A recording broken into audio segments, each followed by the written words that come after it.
ప్రభుత్వం CM cup tournament ని ఇటీవలే నిర్వహించింది.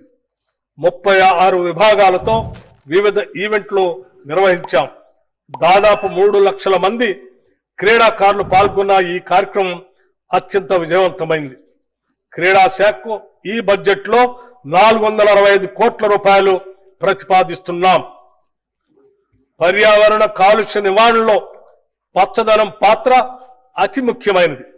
రాష్ట్రంలో 20 కోట్ల మొక్కలు నాటాలని అతి భారీ లక్ష్యంతో వజ్రోత్సవం వన మహోత్సవం కార్యక్రమాన్ని మా ప్రభుత్వం చేపట్టింది. ఇప్పటి వరకు 18.71 కోట్ల మొక్కలు నాటడం జరిగింది. కవ్వాల్ టైగర్ రిజర్వ్ భాగంలో ఉన్న 2 గ్రామాల ప్రజలకు పునరావాసం కూడా కల్పించాం. తెలంగాణ అటవీ అభివృద్ధి సంస్థ ఆధ్వర్యంలో అమరాబాద్ లో అటవీ అతిథి గృహాల అభివృద్ధి, సఫారీ సేవలు, ట్రెక్కింగ్ మార్గాలు, సోమశిల వద్ద బోటింగ్ మరియు క్యారవాన్ క్యాంపింగ్ సదుపాయాల కల్పన చేపట్టాం.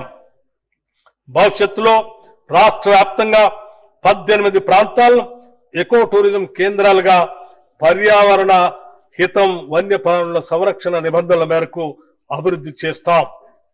తెలంగాణ అటవీ విస్తరణం ప్రస్తుతం 24.05% నుంచి 33% వరకు పెంచేలా జాతీయ అటవీ విధాన లక్ష్యాలకు అనుగుణంగా ప్రభుత్వం చర్యలు తీసుకుంటుంది. పట్టణీకరణ, పారిశ్రామికీకరణ ద్వారా ఏర్పడే కాలుష్య ప్రభావాన్ని తగ్గించేందుకు ప్రకృతి పరిరక్షణలో సమతుల్య అభివృద్ధి అనివార్యమని ప్రభుత్వం గ్రహించి ఆ దిశగా చర్యలు చేపట్టింది. అడవులు మరియు పర్యావరణ శాఖకు ఈ బడ్జెట్ లో 1023 కోట్ల రూపాయలు ప్రతిపాదిస్తున్నాము. ఇందులో విశేషం హైలైట్ ఏంటంటే ఆర్థిక మంత్రి ప్రతి మాటను ఒత్తి ఆ డబ్బు వచ్చినప్పుడు అదేంటో పెద్ద మహాప్రపంచం విజయం లాగా ఒత్తి చెప్పడం తప్ప కొత్తది ఏమి లేదు. ఒత్తి పలుకులు పలకడం తప్ప కొత్తగా చెప్పింది ఏమి లేదు.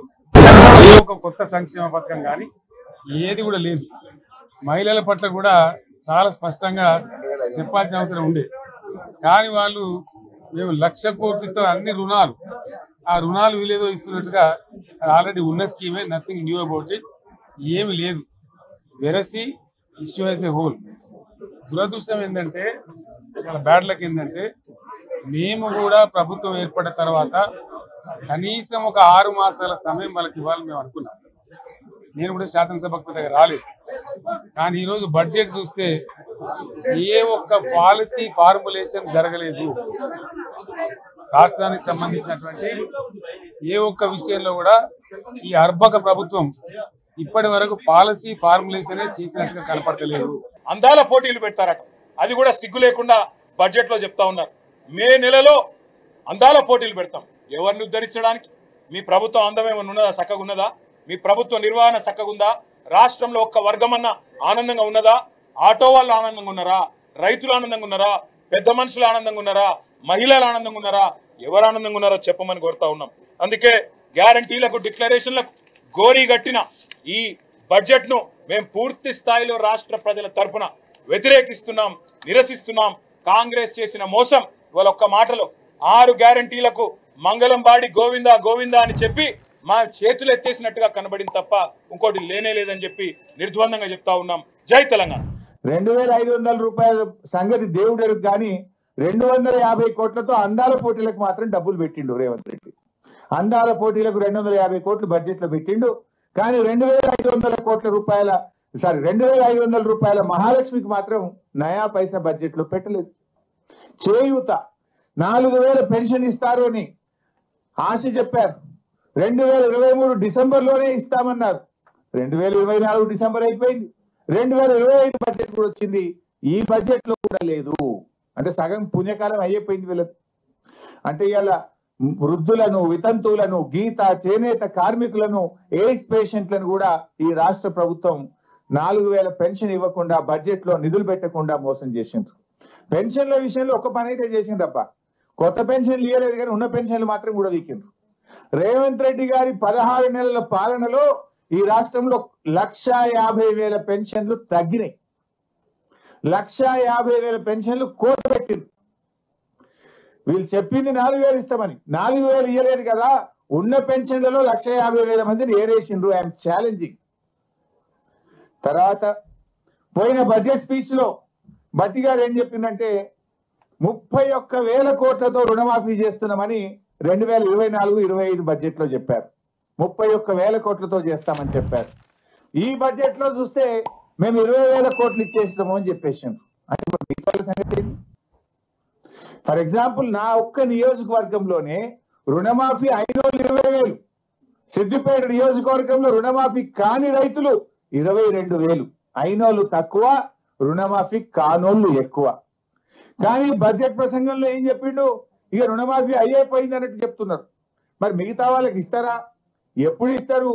రేవంత్ రెడ్డి గారు 2 లక్షల మీద ఉన్న వాళ్ళు కట్టండి, ఉరకండి, బ్యాంకులో పోయి కట్టండి, మీరు ఎవరైతే 2 లక్షల మీద ఉన్నది కడతారో మీకు కూడా రుణమాఫీ చేస్తా అని రేవంత్ రెడ్డి చెప్పిండు. మరి ఆయన మాట ముఖ్యమంత్రిని నమ్మి కడితే ఇయ్యాలటి వరకు 2 లక్షల మీద ఉన్న వాళ్ళకైతే లేదు, 2 లక్షల లోపు ఉన్న వాళ్ళకైతే లేదు.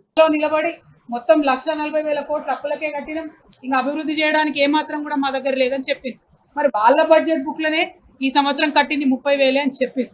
సో ఇది ఒక అబద్ధం అన్నటువంటిది స్పష్టంగా తెలిసిపోయింది. ఇంకొక అంశం ఇదే బుక్ లో ఒక మాట పదే చెప్పింది ఏంటంటే కేసీఆర్ గారు బాగా అప్పులు చేసిండ్రు, రాష్ట్రాన్ని అప్పుల పాలు చేసిండ్రని చెప్పారు. ఆ అబద్ధం అని చెప్పి మేము పదే నిరూపిస్తున్నాం. మళ్ళీ ఇది ఈ రోజు ఇచ్చినటువంటి ఈ పుస్తకం ఇందులో వాళ్ళే నిరూపించుకుంటూ తెలంగాణ రాష్ట్రం ఏర్పడ్డప్పటి నుంచి ఈ రోజు వరకు జరిగినటువంటి అప్పు 4,37,000 కోట్లని మరి ప్రభుత్వమే ఇచ్చింది. కానీ కేసీఆర్ గారిని పట్టుకొని 7.5 లక్షల కోట్లు అప్పు చేసిరు, మీరు ఇన్ని లక్షల కోట్లు అప్పు చేసిరు అని చెప్పి పదే చెప్తుంటారు. ఇంకా ఈ 4 లక్షల గమ్మత్ ఏంటంటే ఈ 4,37,000 కోట్ల డబ్బులో ఈ ముఖ్యమంత్రి గారు చేసినటువంటి 1,58,000 కోట్లు ఆయన ఫ్లోర్ ఆఫ్ ది హౌస్ లో ఒప్పుకున్నటువంటి అమౌంట్ కూడా ఇందులో యాడ్ అయి ఉన్నది. అంటే కేసీఆర్ గారు చేసినటువంటి అప్పు మీద వాళ్ళు తప్పుడు ప్రచారం చేసిందన్న విషయాన్ని ప్రభుత్వము మరి ఈ 2 పుస్తకాలలో కూడా ఈ బడ్జెట్ లో రాసి ఇవ్వడం అన్నటువంటిది వాళ్ళ అసత్యాలను ఎండగట్టేటట్టుగా ఉన్నది. ఈ విషయం ప్రజలు గమనించాల్సిందిగా కోరుతా ఉన్నాం.